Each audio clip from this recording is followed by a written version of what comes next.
Copy, additional 2 red and 1 black. Puts our total at 3 black, 3 red, 1 yellow, and 1 green, correct?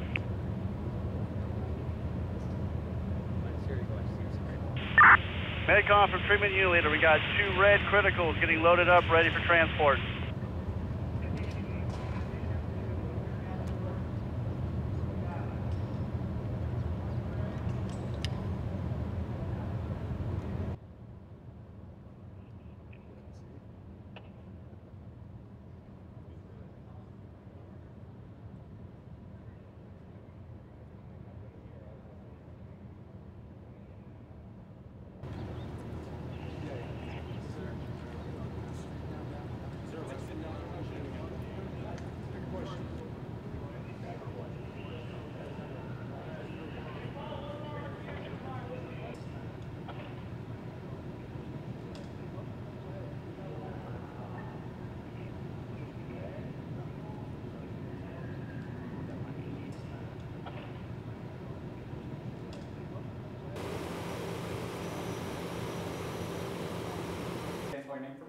Deputy Natalie Arriaga, N-A-T-A-L-I-E. Last name is A-R-R-I-A-G.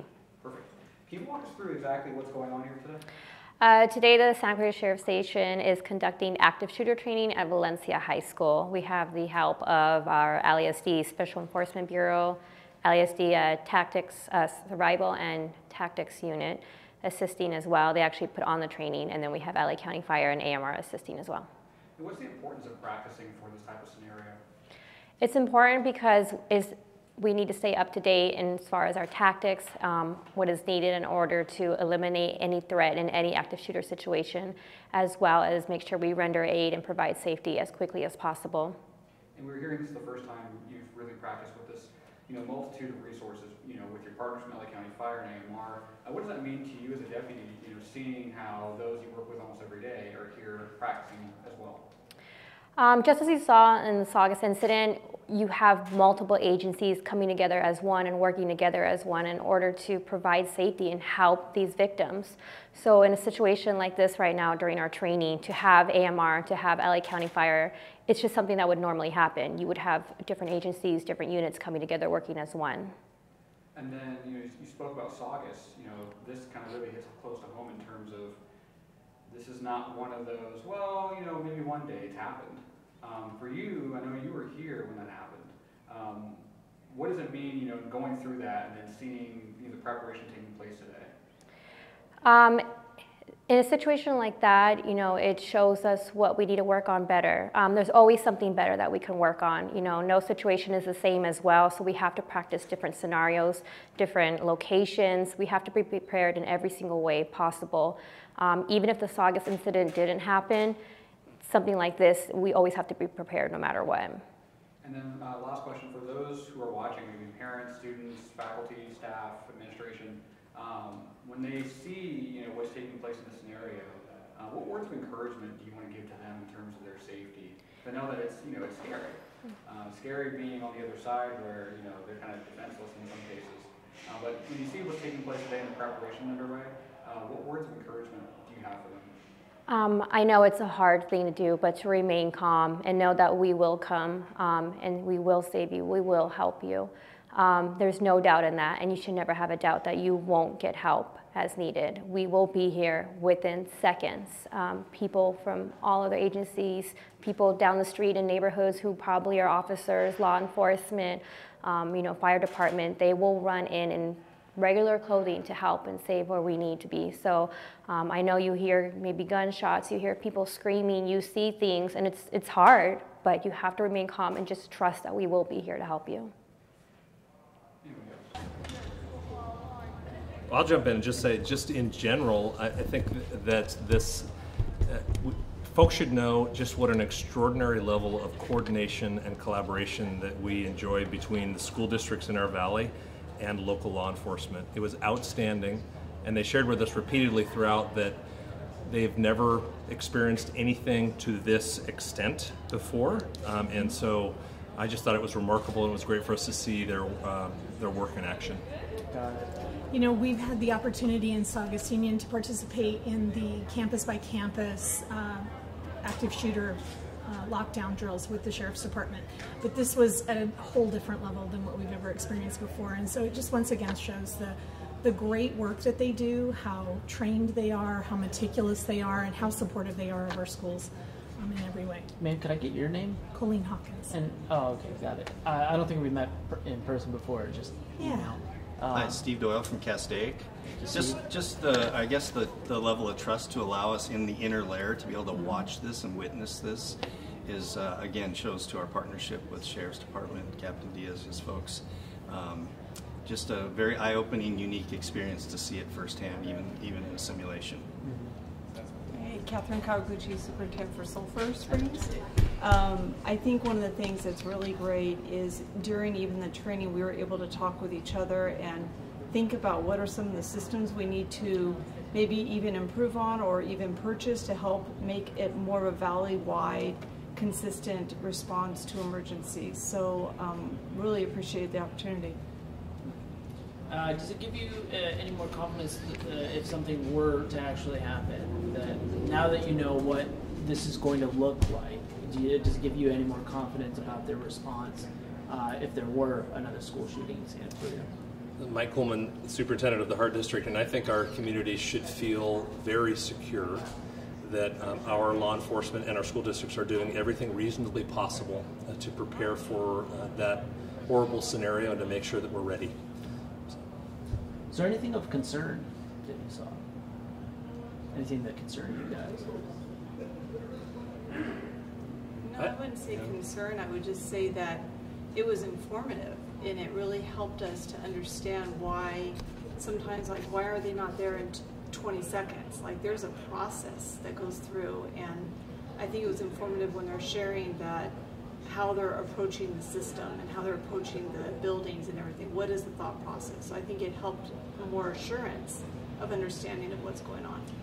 I think too, we had the opportunity to have one of the sheriffs in with us explaining some of the things, and so when we would see someone who was clearly wounded but not being assisted right away, why that was happening. And so in some cases it was because it was by design for part of the training because they were still dealing with the active shooter, but in other cases it was because it wasn't a live situation and they were doing some instructing, and then they would come back and they would take care of that because they were trying to make sure that they had it staged for the firefighters to come in to have something else to take care of. And they reassured us in a live situation, a real situation, that person would have been taken care of. So it was really helpful to watch and have that idea about what the training was, so that when we were asking questions throughout, we could understand them. So I don't know that it gave us pause, but we were all asking questions throughout.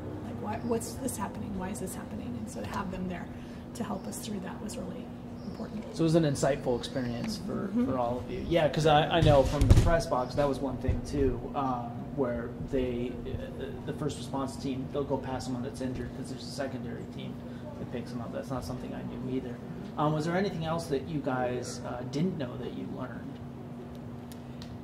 I think for me, unfortunately, on that November day, I was on Highland Elementary School campus, which is right behind Saugus High, with a group of parents evacuated in the cafeteria. And so what was really comforting, I guess, for me is what I witnessed that day was what I witnessed them training on here.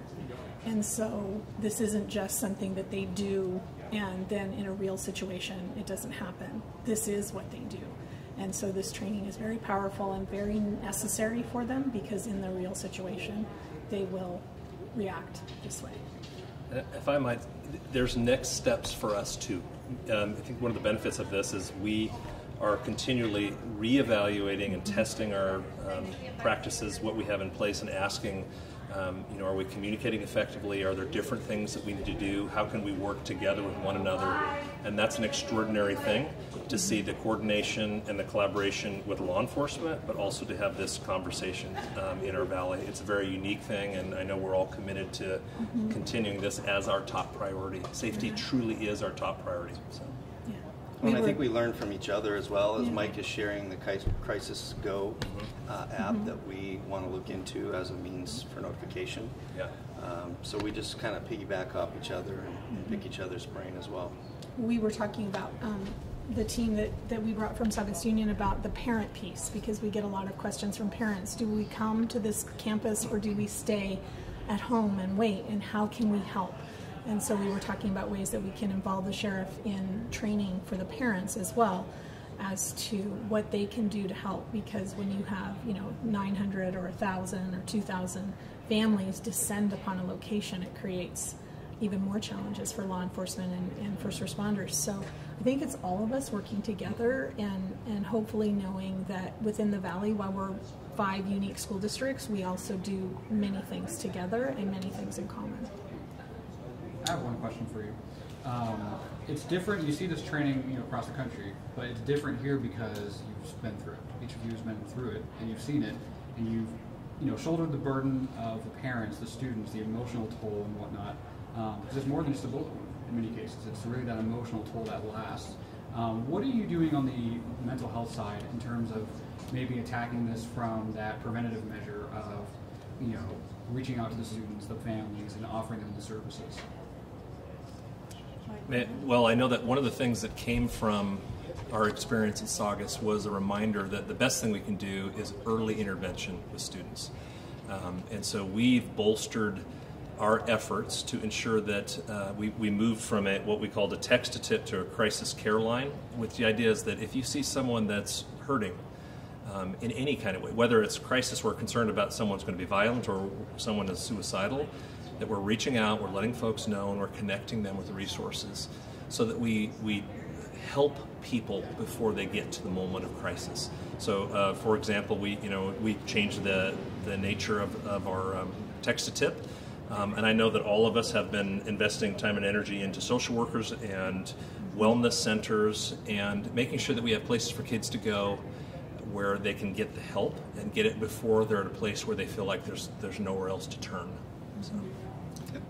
We have a big See Something, Say Something campaign. We're re-kicking off. We had started it right before the pandemic closed us off. So that is a big piece of it, but I think Mike's 100% right. It's not see something, say something, this awful situation is going to happen. It's see something, say something, kids that are isolated. See something, say something, kids that are being bullied, kids that aren't fitting in or that seem to need help or going through some sort of crisis or trauma at home, so that we can help them early. And that we have our social workers in place so that they are not only helping the students on the campuses, but the families, because it is that early intervention that we know from going to all these trainings. They talk about it as the soft skills, but it is the piece that makes a difference. And so we make sure that our social workers are doing the outreach to the families as well to help surround the students with the support that they need. And I just wanted to say, I think even though we're talking about active shooters, we're still working with our children, supporting them with the pandemic. And I think that is something that why we've all really increased our counseling and social worker support, is that we still have children working through that and we need to be there for them. So we're very, very fortunate to be able to work as a cohesive team on that. And that extends to our staff. We were able to participate in July with a consultant that Mike's been using.